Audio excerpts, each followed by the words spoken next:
Hello, my fellow comic book collectors. It's Alan, the Comic Collector Geek, and these are your questions answered for this week. Um, every week I get questions. People ask in the comments, and the following week I answer those questions. So this week is some interesting questions. Bit of a smaller video than most of my Q&A videos, but it should be a good one. We got the first question is from CJ Comics and Games. How do you determine the value for a pulp magazine? I've seen nice copies go from anywhere between $20 and $2,000. Is it the cover image, cover artist, author, or story author of the story inside? Why the huge differences? Okay. So a lot of it is similar to comics. Scarcity. First of all, you got to realize that some books are more scarce than others. A lot of pulps actually survived, strangely enough. A lot of them survived, but a lot of them didn't.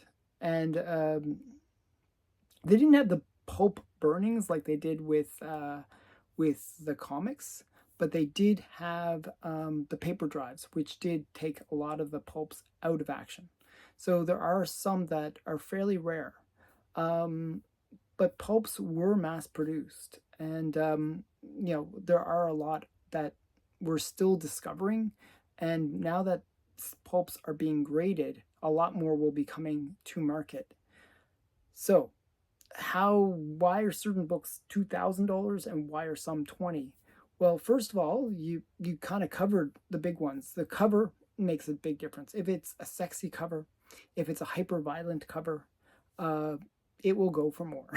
Just generally, even if it's a relatively common comic, it will even go for more, just because the demand will be higher. The better the cover, the more demand there is. The other thing is pulp collectors generally do collect based on the stories as well. So they will generally look for key writers like, I don't know, some of the sci-fi writers or famous horror writers will garner a little bit more money, like Lovecraft or somebody like that. Like, if it has his stories, or I was going to say Gene Roddenberry. That's Star Trek. What's his name? Not Gene. Now I messed up his name. So the point is, certain writers will command a bit more money, and certain key books will command a bit more money. Where it's the first story by such and such an writer. Also, cover artists do make a difference in the golden age.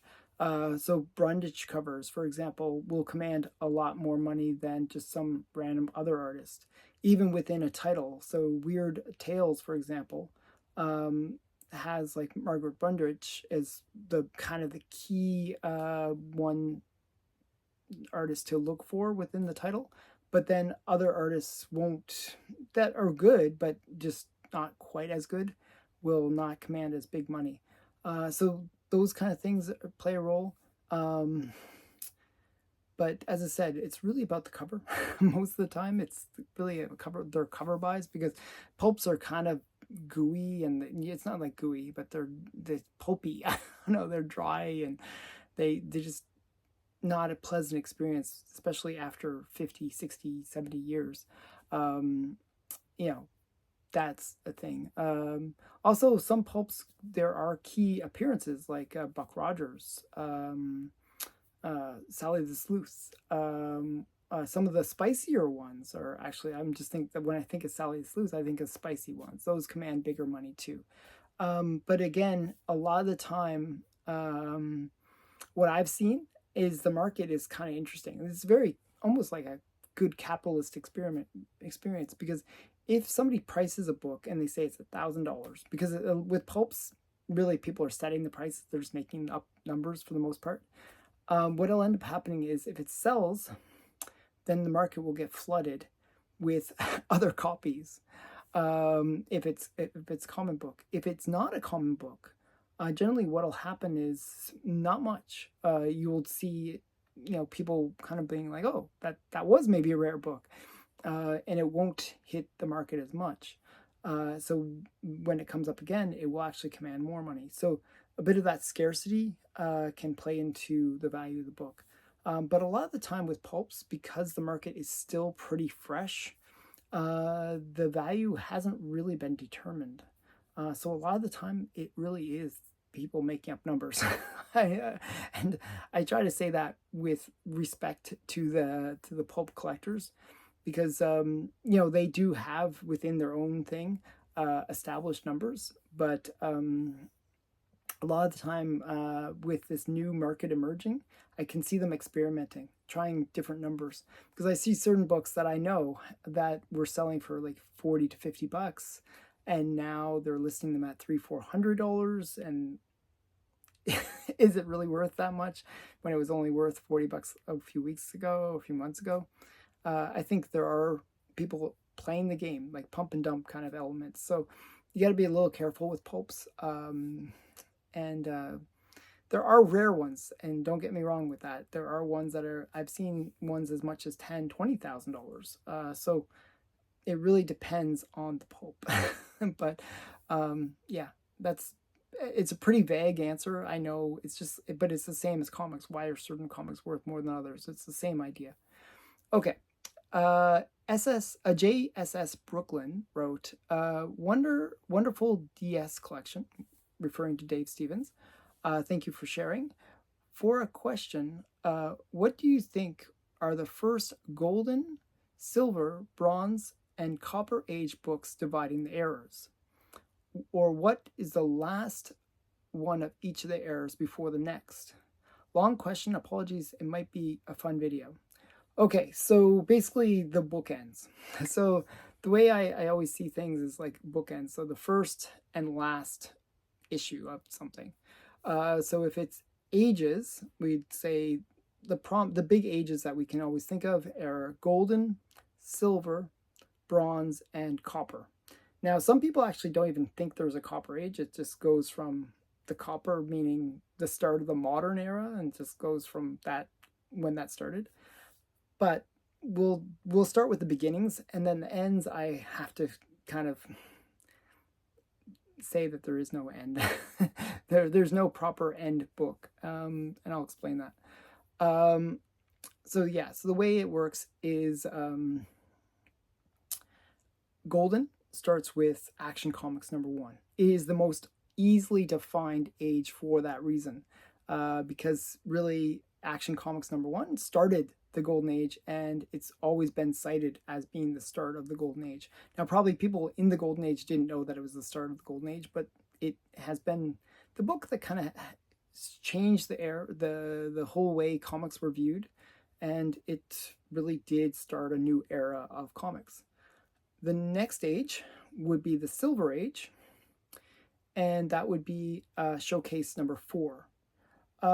The thing that made Showcase 4 the start of the Silver Age was that it was bringing back the superheroes. For a little while between the Golden and Silver Age, there was kind of an era of romance, pre-code horror, crime. All of those had sort of taken over, and really superheroes were pushed out of the market. But with the end of the Golden Age, where a lot of that crime and horror books had been sort of pushed out by the Comic Code Authority, it kind of left a void, and superheroes took up that void with the return of the Flash. So the Flash coming back, new version of the Flash, really brought life into the superheroes and brought on a new age. Really, though, there was a time period between that book and the Golden Age. It wasn't like, there was a few years in between.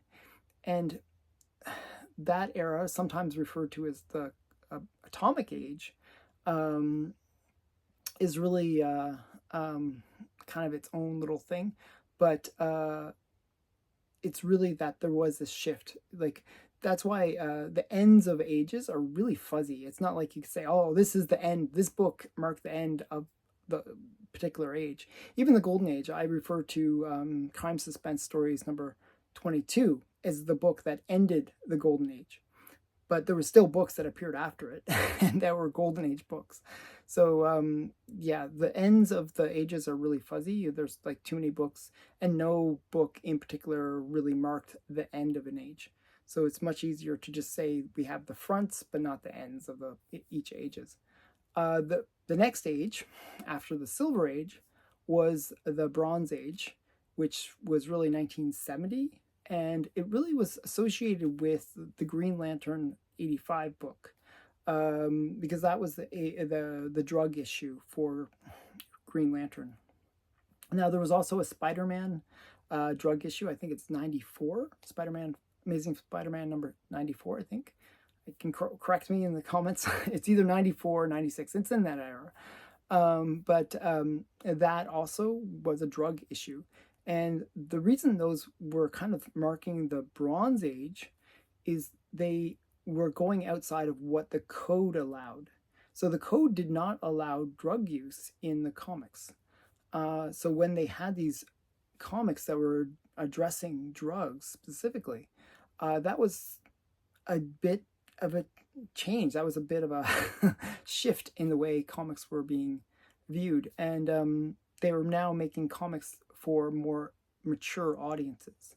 That the ones that were reading comics as kids were now older in the Bronze Age. So they really tailored the market to those readers. So that was the shift of the Bronze Age.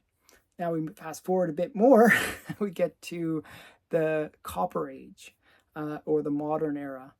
And what happened is that's 1984, and you get the Secret Wars, May of 1984, when Secret Wars #1 came out, and you get this new era of a whole bunch of things happening within the comic market, where again there was this new shift in terms of the style of books. Now, Secret Wars is usually the one that's considered the beginning of the Copper Age, but other things that kind of happened around that time were the Teenage Mutant Ninja Turtles, and other sort of independent comics were coming into the market and really changing up the market space, where it wasn't just DC and Marvel.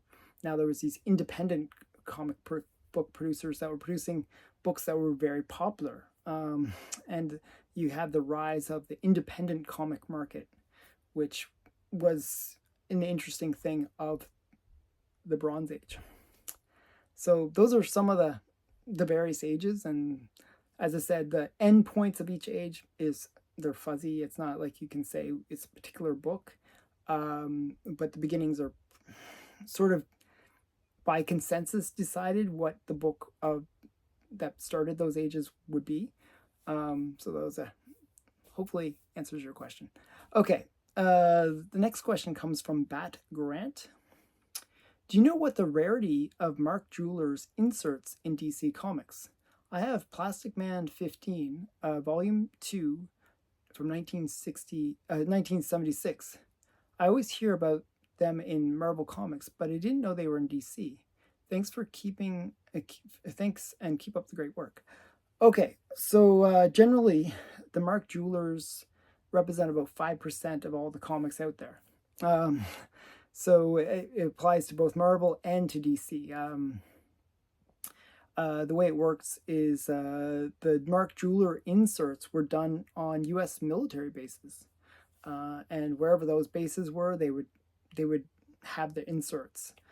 Because the military men had nothing better to do than read comics and maybe buy some Mark Jeweler jewelry.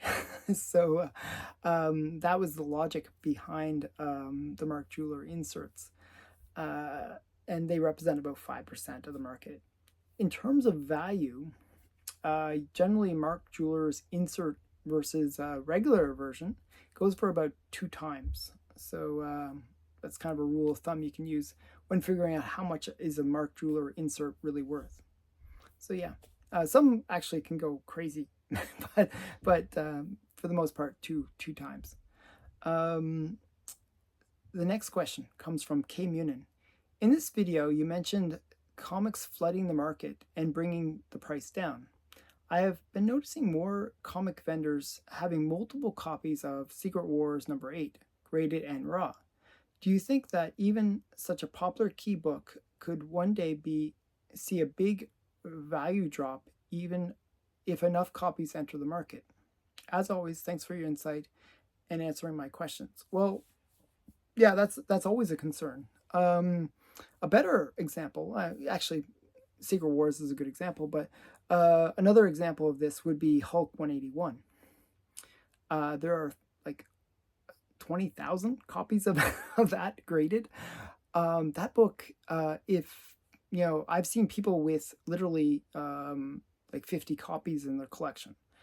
If they decide to bring all those copies to the market once, it would flood the market and bring down the price. It's just the law of supply and demand.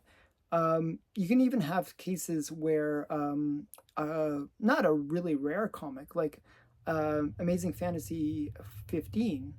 I've seen auctions where they had 3 copies in the same auction, and even though it's not that it's more like common than some other book, just the appearance of commonality, being a common book, can bring down the price. So what I've seen is when you see an auction and it has 3 copies of the same book, generally that will actually reduce the value all 3 books receive, because just that feeling of a book being common can drive down the price, because people want something that's a little bit more rare.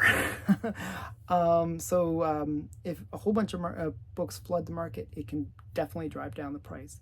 And generally what ends up happening is when the price drops, the books will get absorbed by collectors or whatever, and they get held into their private collections. And later, the price will start going up as these books become harder to find. So there's always that correction between supply and demand, right? So it's not something that I'd be particularly worried about. One of the things that you should do to protect yourself from a potential flooding of the market is to look for books that are scarce, like legitimately scarce. Like Hulk 181, not a scarce book, not a book that, and you got to look at how, like, if you do the math, how value, like, there's actually a thing where they calculate the value, market cap value of a book by taking the number of copies and multiplying the average value of those copies, and then saying this book is worth $10 million based on how many books there are in the market and how much those books would go for based on all the grades of those books. And you can sort of rank books based on their market cap. So Action 1 is like, it has actually only about 70 copies, and yet it's got the highest market cap because each of those 70 copies goes for millions of dollars.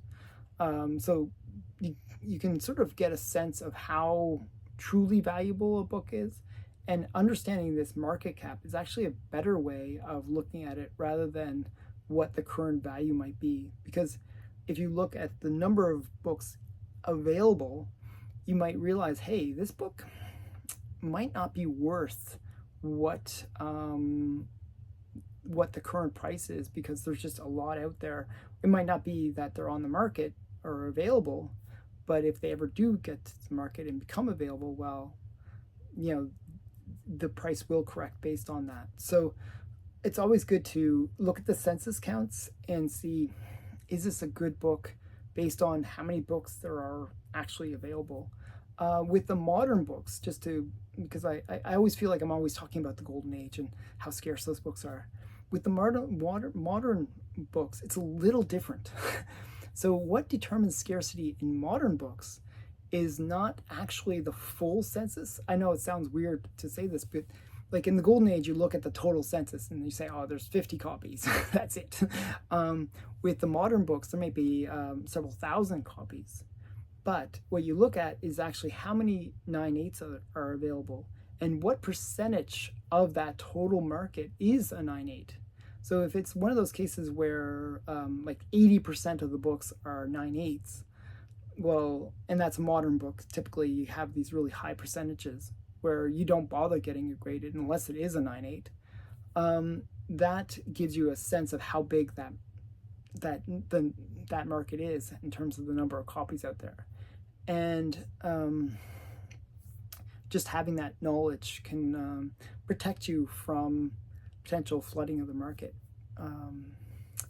A good example of that was Paper Girls, a modern book, lots of 9/8.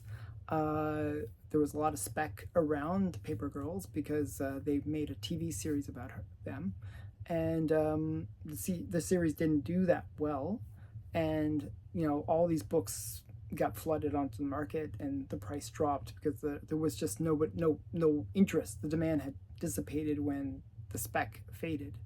So there's this. You got to really look at the census a lot of the time. That's really my point in all of that. But ultimately, markets will correct themselves and sort it out. Okay, the next question comes from Troy Evans. What is your opinion of the cover to Detective Comics number 189, 1952, aesthetically? It's an okay cover aesthetically, but I actually love covers that tell a story. And if you look at the cover of Detective Comics 189, it is a cover where you got Batman and Robin, and their capes are blowing in the wind, and they're sitting on a submarine. And basically, they're sitting there, and they're all tied up, and the submarine's going to go down, and they're going to go down with it and probably drown. That's the setup. But you get that setup within one visual. And I think that's amazing storytelling and capability of the artist to tell a very quick story with just a visual. And whenever I see covers like that, I really appreciate them. You can, that you get these amazing stories with just a picture. They always say a picture's worth 1,000 words. Well, that's really what you get with those kind of covers. So I actually think it's a really great cover for that reason. I wish modern books would kind of follow that lesson of telling a great story with a visual. A lot of the time nowadays we get just action, like posing, or their team running out, or some two guys fighting. There's very little story development within the picture, and so I think Detective Comics 189 does tell a pretty cool story. There's a lot there. So I appreciate it. Okay, the next question comes from Matt Likes Comics, who just started his YouTube channel. If you haven't checked him out, I think he's just dropped his first video, and he's a friend. So if you want, go subscribe to his channel, Matt Likes Comics. How much truth do you think there is to the story that Jack Kirby based The Thing after himself? Well, I had to look into this one a little bit, and I found an interview with Jack Kirby where he said the following quote, and I think this quote answers the question best. This is a quote from Jack Kirby. Jack Kirby said this: "If you notice the way the Thing talks and acts, you'll find that the Thing is really Jack Kirby. He has my manners. He has my manner of speech. He thinks the way I do. He's excitable, and he's very active, very, very active among people. And he can muscle his way through a crowd." So Jack Kirby is literally saying the way the Thing is, the way he behaves, is himself. He kind of created the Thing to be an homage to himself, I guess. So I think that kind of sums it up. So I think it's always best to get the answer from the horse's mouth, and this is that case. you can't contradict the guy that created created the character. So the Thing was created by Jack Kirby and Stan Lee. So I have a feeling this is pretty accurate that the Thing was modeled after Jack Kirby. Okay, the last question. And this one, I have a lot of comics to show. So I figured I didn't show much all the way through. I didn't show anything, actually. But this question, I'm going to show a lot, just to make it fun. I Like What I Buy wrote, what are your favorite top 5 Joker covers? Let the clown show begin. Okay. So I want to show, first of all, to start this off, this is not my favorite, so I'm going to get that at the end. But this is a Joker cover, and it's the very first Joker cover. Mine's a 0.5, a green label. It's pretty rough, but it is the first Joker cover, and that's what matters. So this is Detective Comics number 40, and right there is the Joker. Now, it's not a great Joker cover in terms of the Joker himself, but it's actually a pretty cool cover. You got Robin kind of out on a limb, and you got the Joker. He's about to cut the pole that that Robin is dangling onto. So, and you got Batman trying to stop him before it's too late. So, just a cool cover in general, but it's not a great Joker cover. But this is the first Joker cover, and that's what makes it relevant to this question. Next one are just some random ones that I picked. I just want to show some cool Joker covers. And so I want, these aren't my top 5, but these are just cool ones I picked up recently, and I thought they were cool. So this is just a really cool Joker cover. I'm really creepy, and, it's got this, just one little bit of a slit of light going down his face, and you just see how horrific he is. And this is done by Gabriel Delato. So that's kind of a cool one. And then we got Lee Bremy Joe. Bremy Joe? I'm totally brutalizing his name. I thought this one was kind of cool. I do like Joker covers, so I if I see cool ones, I'll pick them up. And I like this one a lot, actually. This is another great Joker cover. You got, these were like sort of like crossovers between Looney Tunes and DC. And I thought this was a really cute one where, you got them in the insane asylum, typical insane asylum where they're in the street jackets and rubber, the soft walls that they've ridden all over. And you got Daffy's half insane, or at least maybe completely insane. So he's probably more insane than the Joker. So this is a good one. I just thought it was a cute one. And I always liked this this kind of cover and this character. This is Batman 3 Jokers, and it's the one with the what's it called, the laughing fish. So it just looks really cute. It's well, cute. I'm not sure if cute's the right word, but yeah. So this is the 3 Jokers with the great Joker cover, and